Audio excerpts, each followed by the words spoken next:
Salut, dans cette nouvelle vidéo, je vous présente les pièces et on va faire ensemble le remontage du moteur Pico. Alors voilà, carter,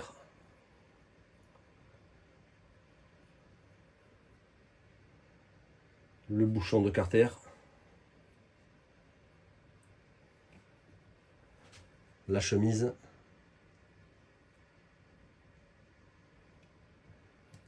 bien le piston, l'insert avec ses joints,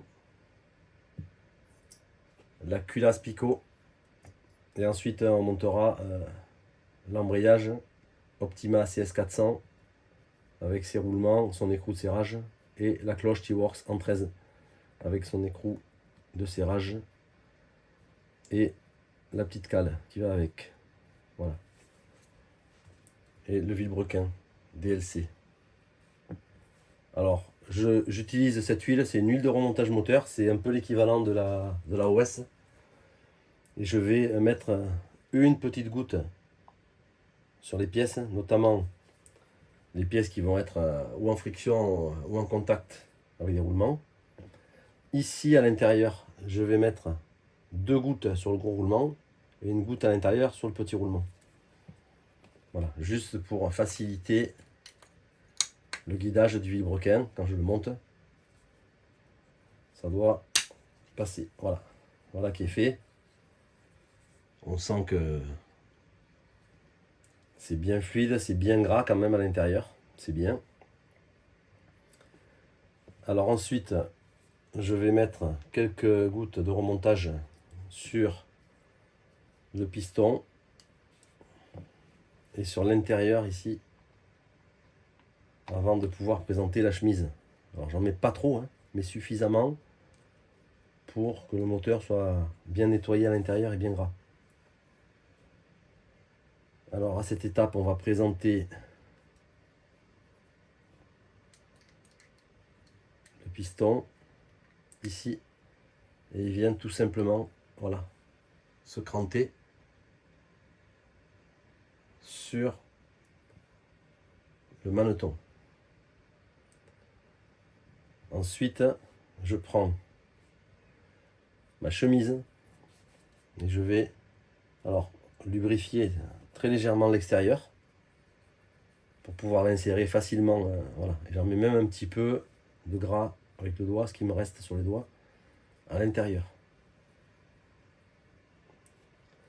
Ici, je vais descendre le piston et je vais regarder le petit emplacement. Ici, il y a une encoche avec la petite tige, donc je le mets dans le bon sens et je descends tout doucement. Et ensuite, je fais jouer ici pour que le piston remonte. Ça y est, il y est là. Donc j'ai qu'à appuyer très légèrement et ça vient dans l'encoche. Tout se fait très facilement. Voilà. Une fois que c'est fait, je viens faire tomber une goutte sur le menton et la bielle ici. Voilà, voilà qui est fait. Et je vais venir positionner le bouchon carter en prenant garde de mettre en position haute ici la bielle pour pas abîmer la jupe qui dépasserait ici. On la voit un petit peu dépasser à l'intérieur. Voilà, donc on la met en position haute, on la préserve. Ici je vérifie mon jeu de menton, mais il n'y a quasiment pas de jeu. Tout peut très léger, il y a le passage au point dur, mais... Et ici, je mets une petite goutte de lubrifiant. Il y a un joint torique qui fait le tour du carter à l'intérieur ici. Donc je viens mettre de l'huile là-dessus pour faire l'étanchéité. Et je vais venir avec le piston en position haute et la gorge en position haute également ici. Poser mon bouchon. Voilà.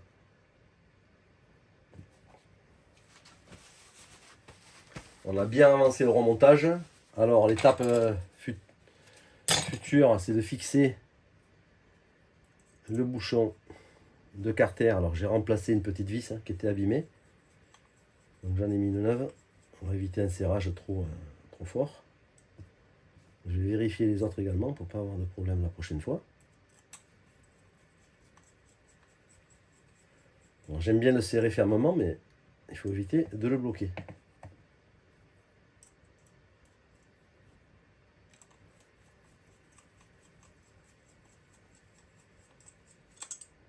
Toujours en croix, hein. Voilà, une petite pression ferme quand on arrive au bout.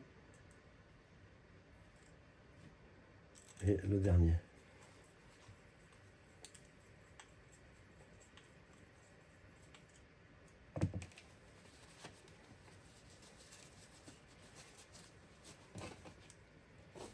Alors là,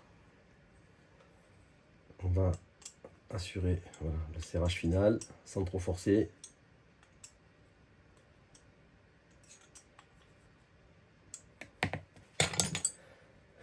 Maintenant, je vais positionner mon insert, je laisse les joints dessus. Le repère, c'est le petit point qu'il y a ici qu'on met vers le côté échappement. Et je mets en général une goutte de remontage sur les joints, également pour faire une étanchéité. Voilà. Voilà, une fois qu'il y est, il tourne assez facilement. Des fois, il faut trouver le cran pour qu'il rentre bien droit, soit bien droit. Une fois qu'il y est, ça ne bouge plus. Ensuite, on va venir mettre notre culasse. Passer un petit coup de pinceau, mais elle était propre.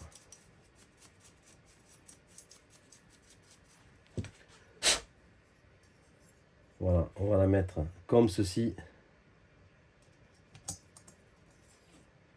Et on vient visser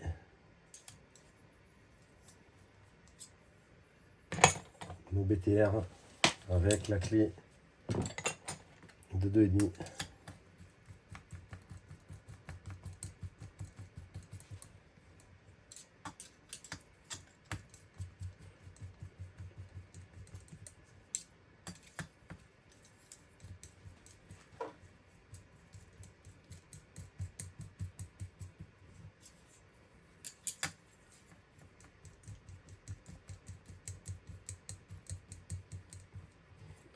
Voilà, une fois que je suis arrivé en butée,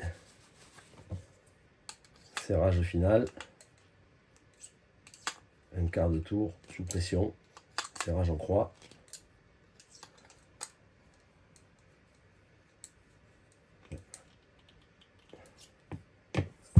Ensuite, je vais pouvoir remonter ma bougie. Il n'y a pas besoin d'essuyer, là elle était bien propre au niveau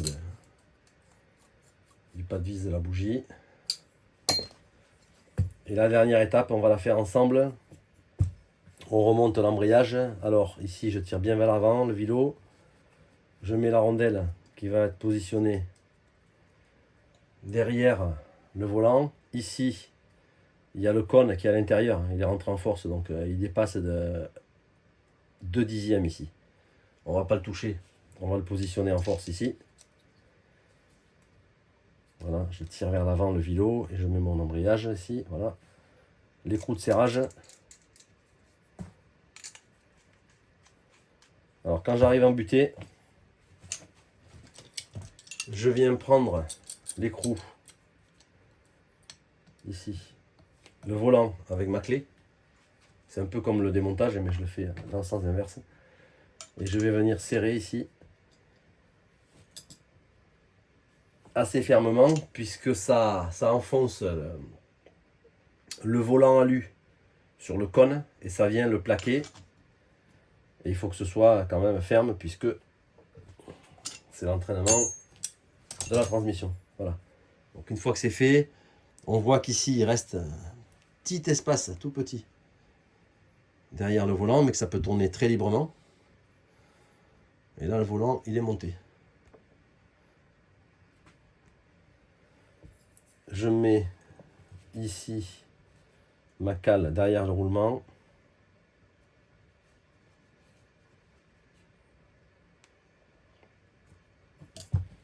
Ça c'est 2 roulements haute vitesse. en général, une fois que j'ai passé du dégraissant, je leur mets un peu de lubrifiant. Et je le pose ici. Ensuite, ma cloche de 13, je viens la poser dessus. Voilà. Je mets le dernier roulement à la sortie ici. Je prends ma vis titane pour venir tenir l'ensemble. Et j'avais mis 2 rondelles de 1/10, toutes petites, pour faire le jeu suffisant, mais pas trop, au bout du vilebrequin. Alors ici, on va reprendre.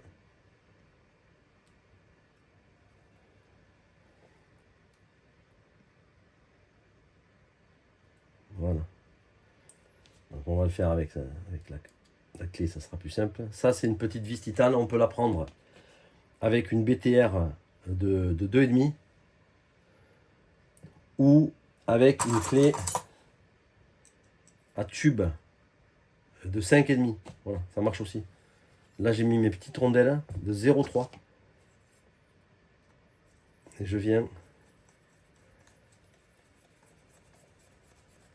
Quand j'arrive au bout, en général, pareil, je fais un blocage volant et un petit coup ferme pour le tenir.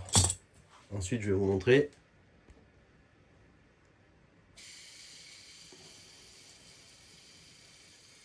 Donc on peut considérer que pour l'instant les roulements fonctionnent correctement, c'est très libre. Et au niveau du jeu, j'ai vraiment un micro-clic suffisant. Alors il ne faut pas que ce soit bloqué, parce que si ça se dilate avec les chaleurs, c'est très mauvais. Mais par contre, un jeu de 1 ou 2/10, on le sent au doigté, c'est suffisant pour préparer son moteur. Voilà. Donc ici, on va extraire la mousse qui est dégueulasse.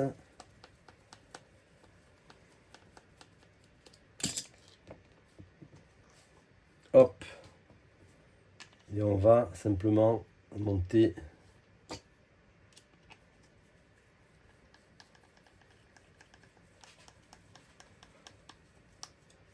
Voilà, on va l'essuyer quand même, que ce soit propre.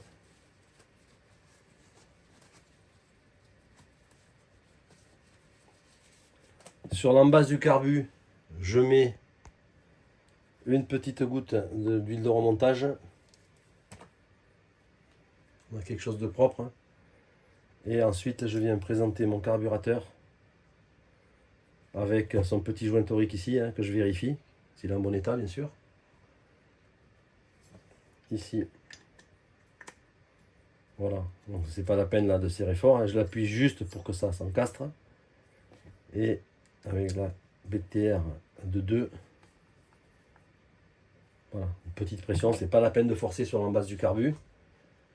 Ici, j'avais sécurisé avec un collier Rislan. Et si on n'a pas à refaire, là, j'avais sécurisé avec un bout de chambre à air. C'est une chambre à air de vélo que j'ai découpé, qui me sert d'élastique. C'est très pratique parce qu'on peut faire des largeurs différentes. Et c'est super pratique pour ramener le boisseau de carbu que j'utilise sur tous les moteurs en fait. Voilà. C'était le remontage du moteur Pico P3 TT qui a fait la course des arcs et qui a fait gagner ma voiture. A bientôt pour une prochaine vidéo. Ciao.